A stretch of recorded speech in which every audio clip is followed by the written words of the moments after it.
Hello दोस्तों, कैसे हो आप लोग। उम्मीद करता हूँ कि आप लोग एकदम बढ़िया होंगे। आज हम अध्याय नंबर 3 वैदिक काल का क्वेश्चन लेके आए हैं, जो कि आपकी परीक्षा के लिए अच्छे सारे महत्वपूर्ण क्वेश्चन है। तो हम ऐसे ही क्वेश्चन आप लोगों के लेके आते हैं जो कि आपके परीक्षा के लिए सारे महत्वपूर्ण क्वेश्चन हो। ठीक है दोस्तों, और वीडियो आप लोगों को अच्छी लगती है तो वीडियो को एक लाइक ज़रूर करिएगा। चैनल पर नए तो चैनल को जरूर सब्सक्राइब कर लीजिए, बेल आइकन को जरूर प्रेस करिए, ताकि आने वाली सारी एक एक वीडियो की नोटिफिकेशन आप लोगों को आसानी से मिलती रहे। ठीक है, और लास्ट में आप लोगों को अपने कमेंट बॉक्स में ज़रूर बताना है आप लोगों का कितना क्वेश्चन सही जा रहा है। ठीक है, आप लोगों को कितना क्वेश्चन पहले से आता था, सारे क्वेश्चन मुझे ज़रूर बताना है। ठीक है, अब हम बढ़ते हैं अपने क्वेश्चन की ओर।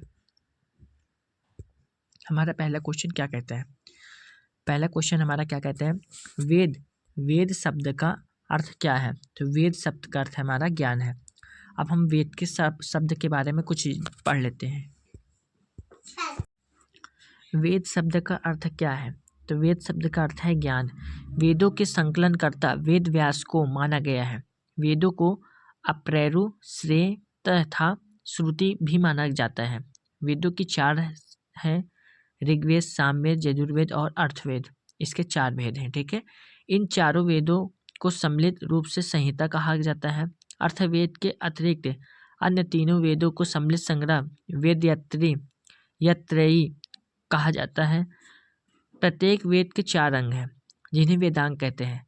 वैदिक संहिता, ब्राह्मण ग्रंथ, आरण्यक और उपनिषद। ठीक है, ये सारे इंपॉर्टेंट है। ठीक है दोस्तों, नेक्स्ट क्वेश्चन, सबसे प्राचीन वेद कौन सा है। आपसे पूछ रहा है सबसे प्राचीन वेद कौन सा है। तो हमारा सबसे प्राचीन वेद ऋग्वेद है। ठीक है, right answer option number B होगा हमारा। अब हम ऋग्वेद के बारे में कुछ पढ़ लेते हैं। ऋग्वेद सबसे प्राचीन वेद है। इनमें 10 मंडल, 1028 सूक्त हैं तथा 10,580 ऋचाएँ हैं। ठीक है, इस वेद में सुदास व भारत के मध्य हुए 10 राज्य युद्ध का वर्णन किया गया है। ऋग्वेद के मंत्रों का उच्चारण करने वाले ऋषि को होत्र या होता कहा जाता है। प्रसिद्ध गायत्री मंत्र ऋग्वेद तृतीय मंडल में मिलता है। ऋग्वेद के 10म मंडल को पुरुष सूक्त में सर्वप्रथम शूद्रों का उल्लेख मिलता है। ऋग्वेद की 5 शाखाएं हैं, शाकल, वास्कल, अस्वाल्यन, संखायन तथा मंडुक्यम। ठीक है, अब हम बढ़ते अपने नेक्स्ट क्वेश्चन की ओर। किसका संकलन ऋग्वेद पर आधारित है। किसका संकलन ऋग्वेद पर आधारित है। तो ये सामवेद पर आधारित है। Right answer option number B होगा हमारा। सामवेद का संकलन ऋग्वेद पर आधारित है। साम शब्द का अर्थ है ज्ञान, गान। इस प्रकार सामवेद में संकलित मंत्रों को देवताओं की स्तुति के समय गाया जाता है। सामवेद में कुल 1875 छंद है तथा जिनमें 99 छंद के अतिरिक्त शेष सभी छंद ऋग्वेद के लिए गाए हैं। सामवेद की 3 शाखाएं हैं, कौथमी, जैमिनी और रणनी। सामवेद का गायन करने वाले पुरोहित को उद्गाता कहा जाता है। सामवेद को भारतीय संगीत शास्त्र का मूल कहा जाता है। ठीक है, बढ़ते अपने नेक्स्ट क्वेश्चन की ओर। नेक्स्ट क्वेश्चन क्या है, बोगाज कोई महत्वपूर्ण है क्योंकि। बोगाज कोई महत्वपूर्ण है क्योंकि यहाँ से प्राप्त अभिलेखों में वैदिक देवताओं और देवियों के नामों का उल्लेख मिलता है। ठीक है, यहाँ से वैदिक देवताओं और देवियों के नामों का उल्लेख मिलता है। अब इनके बारे में भी कुछ जान लेते हैं। सर्वाधिक प्राचीन अभिलेख पश्चिम एशिया में बोगजकोई तुर्की नामक स्थान से प्राप्त हुआ है। यह लगभग 1400 ईस्वी पूर्व का अभिलेख है। इस अभिलेख में हित्ती राजा सुब्लिम्पा और मिंतनी राजा मतिऊजा के मध्य हुई संधि का उल्लेख है। संधि के साक्ष्य के रूप में वैदिक काल की देवी देवता इंद्र, मित्र, वरुण तथा नात्स या अश्विन का उल्लेख किया गया है। ठीक है, बढ़ते अपने नेक्स्ट क्वेश्चन की ओर। प्राचीन भारत में निष्क नाम से जाने जाते हैं। प्राचीन भारत में निष्क के नाम से जाने जाते हैं। तो इसका राइट आंसर होगा स्वर्ण आभूषण। Right answer option number A होगा हमारा। इसके बारे में भी कुछ स्वर्ण आभूषण के बारे में भी कुछ जान लेते हैं। वैदिक काल में स्वर्ण आभूषणों का निष्क अथवा निशाका कहा जाता है। कुरीर और कड़ शोभन भी आभूषण थे। कला का अंतर में निष्क शब्द का प्रयोग स्वर्ण सिक्कों के लिए किया जाने लगा, जबकि बौद्ध जातक में क्रमशः 3 प्रकार के स्वर्ण सिक्कों का उल्लेख मिलता है। निष्क या निशाका स्वर्ण तथा मसाका निशाका उच्च मूल्य वाली मुद्रा थी, जबकि मसाका निम्न मूल्य वाली मुद्रा थी। ठीक है। नेक्स्ट क्वेश्चन, ऋग्वेद में किस नदी को मातेत्मा, देवीतमा और नदीतमा नाम से संबोधित किया जा गया है? तो ये इसका राइट आंसर होगा सरस्वती। ठीक है, right answer option number B होगा। अब हम सरस्वती के बारे में भी कुछ जान लेते हैं। ऋग्वेद में सर्वाधिक पवित्र नदी सरस्वती थी। ऋग्वेद में सरस्वती को भी मातेत्मा सबसे अच्छी माँ, देवीतमा सबसे अच्छी देवी और नदीतमा सबसे अच्छी नदी कहा गया है। सरस्वती नदी हेलमंड भी कहा गया है।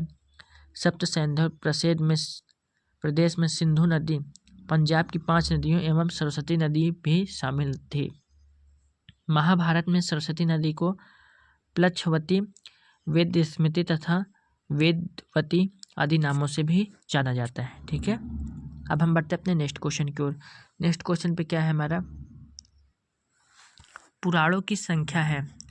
आपसे पूछ रहा है पुराणों की संख्या है, तो पुराणों की संख्या कितनी है? तो पुराणों की संख्या 18 है।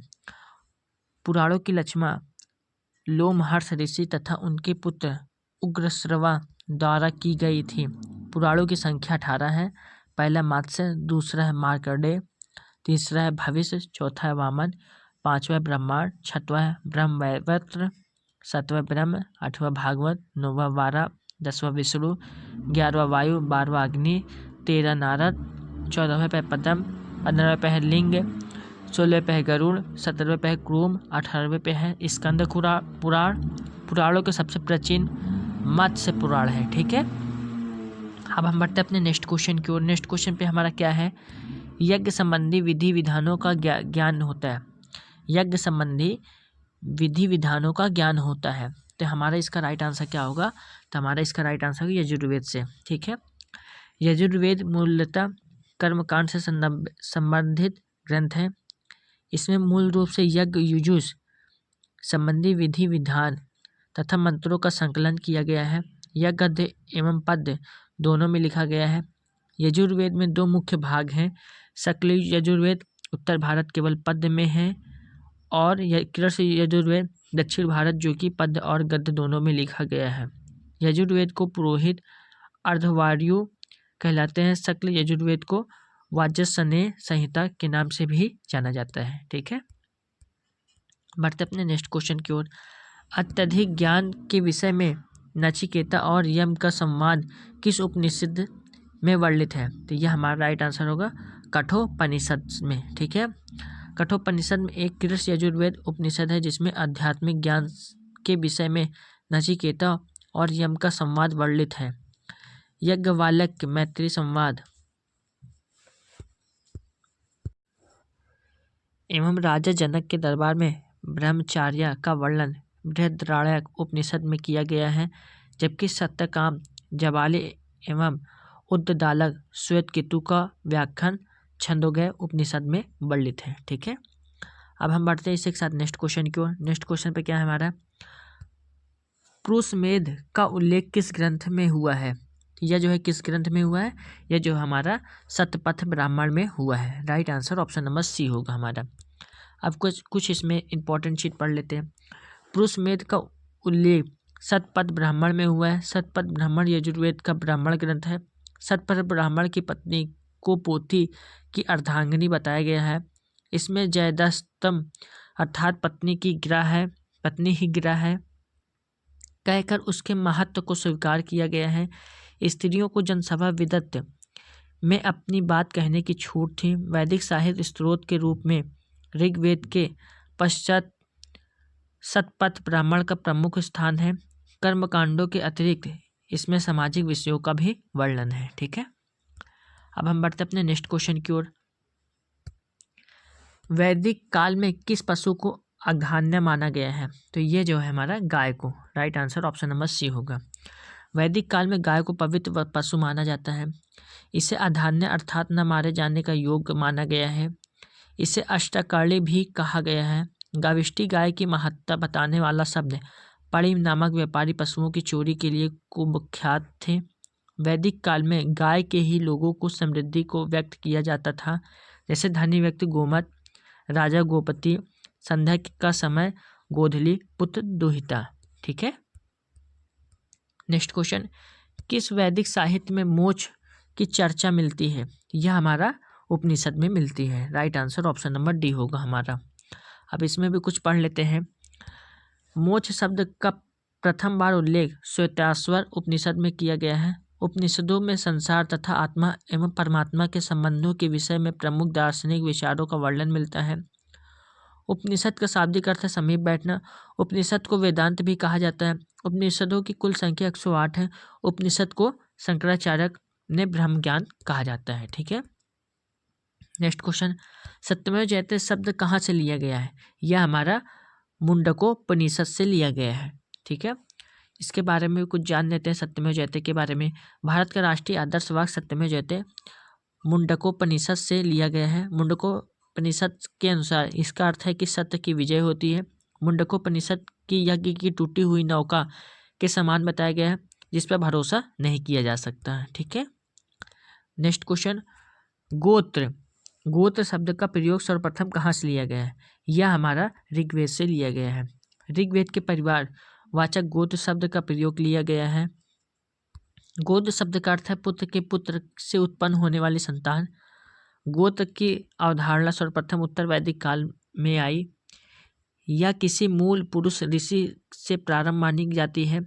मूलतः सतग्रोत माने जाने हैं कश्यप, वशिष्ठ, भृगु, गौतम, भद्रराज, आत्रि और विश्वामित्र। ठीक है।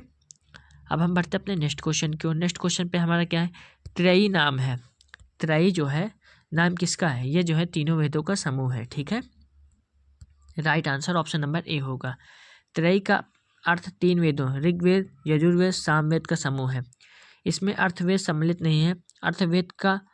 अर्थवेद को ब्रह्मवेद भी कहा जाता है। वास्तुतः अर्थवेद को अथर्वणगिरस वेद भी कहा जाता था। ठीक है। अब बढ़ते अपने नेक्स्ट क्वेश्चन की ओर। ऋग्वेद में उल्लेखित यौ शब्द किस कृषि उत्पाद हेतु प्रयुक्त किया गया है? तो यह हमारा राइट आंसर होगा जौ। Right answer option number A होगा। ऋग्वेद में एक ही अनाज यौ अथवा जौ का उल्लेख है। खाद को साकाम अथवा करिस कहते हैं, जबकि खलिहान को खल कहा जाता था। ठीक है। नेक्स्ट क्वेश्चन, ऋग्वेद पाली किस वर्ग के नागरिक थे? यह जो है व्यापारी थे। ठीक है। Right answer option number D होगा। ऋग्वेद पाली व्यापारी नागरिक के वर्ग से संबंधित हैं।